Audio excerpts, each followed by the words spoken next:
So, what are boundaries? We're talking here about personal boundaries. And my favorite definition is from Brené Brown.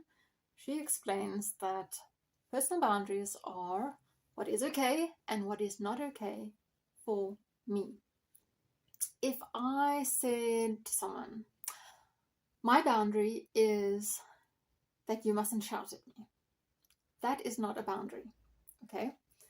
If I said to someone, my boundary is that you must not shout at me, and if you shout at me, I am going to leave the room, that is a boundary. Boundaries are consequences, okay?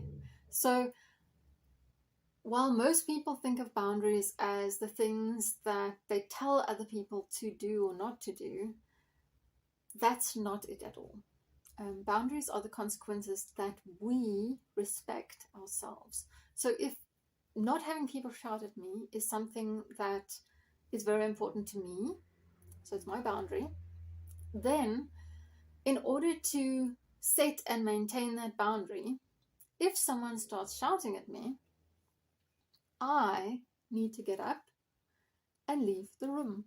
I need to take the action. The action and the boundary is all on me, okay? Because we can't decide what other people do or don't do. The only thing that we can have any control over is what we ourselves do. Another way that people love to describe boundaries is by using the concept of a fence. So let's look at that as well. We all know how fences work, right? If I have a fence around my property, then I need to worry about what's within my fence, right? So if there's a pile of leaves in my backyard, or dog poop in my backyard, or rubbish lying in my backyard, that's my problem. I'm never going to expect my neighbor to come into my backyard and pick up the dog poop, or come into my backyard and rake up my leaves, or come into my backyard and, weed the garden, because it's not their garden, okay? And by this is exactly the same. What is in their garden, I'm not going to go into my neighbor's garden and weed the garden, okay? I'm not going to go into my neighbor's garden and, pick up or rake up the leaves, or, mow their lawn. I'm not going to do that because it's not my garden. There's a fence that shows where my responsibility is and where it ends. And the same for them. When we have boundaries, we don't even realize that they are helping us to have a life that is working and that's successful, and that is, everything is able to flow and function.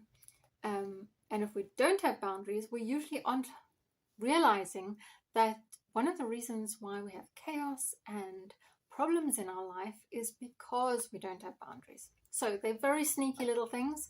We're not normally very aware of them, and people that have them often don't even realize that they have something that other people don't have.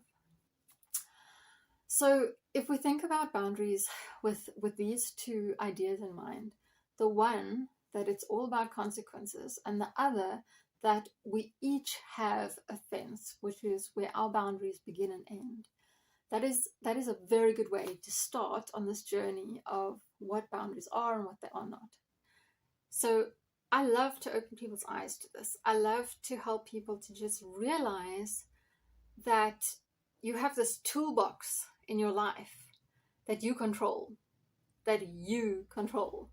and that no one else controls. And I love to help people to discover this, and to discover how to start using this, and to start making their life improve in all kinds of ways, and in so many different spheres of their life, just by understanding what boundaries are, how they can use them in their life, and learning how to do this properly.